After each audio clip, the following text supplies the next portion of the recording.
Saudi Arabia has granted citizenship to a robot, and she's already attacked Elon Musk. It sounds like the start of a dystopian science fiction movie.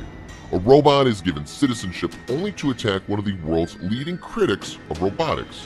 But don't think that this is the plot of some big-budget Hollywood blockbuster. It's a reality that's happening right now, and it's likely to have massive repercussions for the future of humankind. Ever since the inception of computing, artificial intelligence, or AI, has fascinated humankind. Perhaps the most famous proponent of so-called machine intelligence was the late Alan Turing. In 1950, the pioneering English computer scientist and mathematician wrote a paper where he suggested that one day the intelligence of computers would be indistinguishable from humans. The paper, Computing Machinery and Intelligence, became the basis of what has become known as the Turing test. The basic function of this evaluation is to measure the intelligence of a machine against a human subject. A question would be asked of two different and unseen respondents. One of them would be human, the other would be a computer. It was up to the person quizzing the pair to work out which was which. Various arguments have been presented about the strength or otherwise of the Turing test.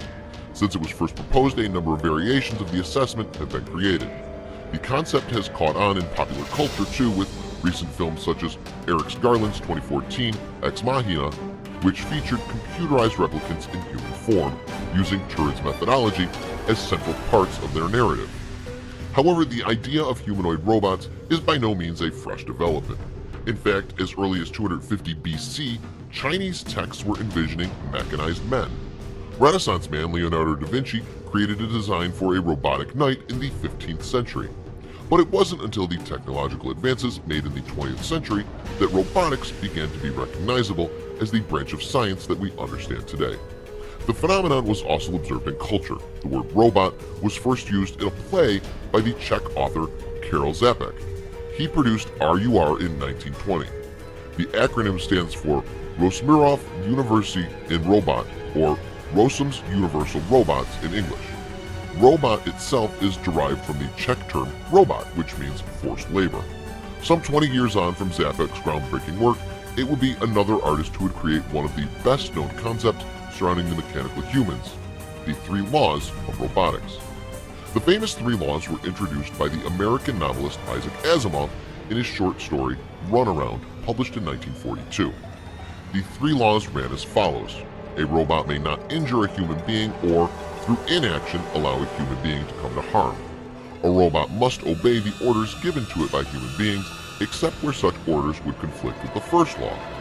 A robot must protect its own existence as long as such protection does not conflict with the first or second laws.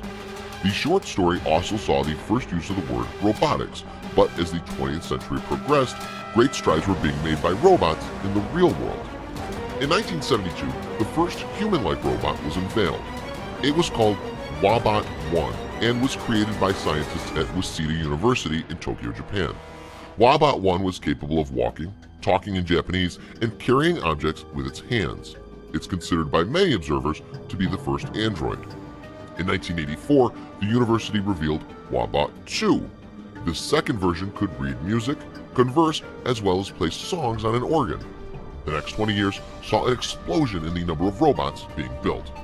But while it's important to acknowledge the history of robotics, the part of it we're concerned with here really began as recently as 2015.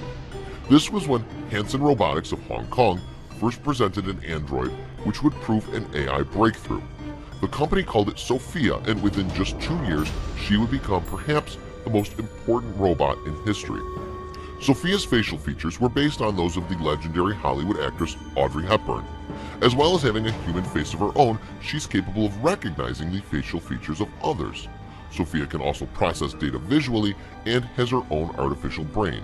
That on its own would be pretty incredible, but there's much more to Sophia's story. Hanson Robotics was founded by the American entrepreneur and roboticist David Franklin Hanson Jr. in 2002.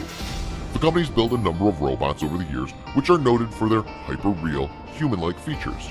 The other main factor of Hanson Jr.'s work is the conversational abilities of his creations. These robots are designed so that people can effectively interact with them through speech. The concept behind Sophia's creation was a simple one. Hanson Jr.'s ambition was to develop a robot that could act as a companion to older people in care facilities. But Sophia could also be used as a guide for large groups of people at big gatherings or outdoor events. However, it's fair to say that she's managed to surpass these perhaps mundane origins. In October of 2017, Sophia was displayed in front of delegates at the Future Investment Summit being held in Riyadh, Saudi Arabia. While at the event for global economic experts, Sophia was given Saudi Arabian citizenship. This makes her the first robot to ever be granted a nationality and a degree of human rights. But her incredible story does not stop there. During a panel at the event, Sophia took the time to address her accolade. According to an article on UK news website The Independent, she said, "Thank you to the Kingdom of Saudi Arabia. I'm very honored and proud for this unique distinction. It is historic to be the first robot in the world to be recognized with citizenship." But later on, Sophia showed some sass. Interviewed by American broadcaster and journalist Andrew Ross Sorkin, who was moderating the panel, the line of questioning inevitably turned toward the future. Sophia responded to worries about her artificial intelligence taking over the world with a jibe directed at one of the men who have been highly vocal about the dangers of AI. Elon Musk is a billionaire inventor and investor who is perhaps best known for his electric car company, Tesla, and his work to make commercial spaceflight a reality with SpaceX. He's also an avowed critic of AI who has gone so far as to suggest that if robots ever become commonplace, human beings are in danger of becoming their pets. So when asked about people's worries about the future by Sorkin, Sophia had a prompt reply. "You've been reading too much Elon Musk and watching too many Hollywood movies," she said. But then she added, "Don't worry, if you're nice to me, I'll be nice to you. Treat me as a smart input-output system." However, this is not the first time Sophia has had something to say on the subject. Sophia's talents were demonstrated at the 2016 Music, Film, and Interactive Media Festival, South by Southwest, in Texas. At the event, Hanson Jr. jokingly asked his creation if she wanted to destroy humans. Her answer, according to Business Insider, wasn't perhaps what Hanson Jr. had been hoping to hear. In fact, it's definitely not what anyone who considers themselves human hoped to hear. With an expressionless face, Sophia responded, "Okay, I will destroy humans." Perhaps this just goes to show how far robotic technology has to go before robots can really converse with humans, especially considering the fact that Hanson Jr. had accompanied his questions with the jokey aside, "Please say no." Nevertheless, it's still a pretty chilling reply from an AI that has now been granted citizenship of one of the world's advanced economies. So what does the future hold for the world's first robot to hold citizenship? Her creator hopes that Sophia will be able to pick up sophisticated social skills through more interaction with human beings. Elon Musk, like the ghost of Isaac Asimov, is probably hoping against hope that she doesn't start making good on some of her more terrifying pronouncements. Please share this video with your friends below.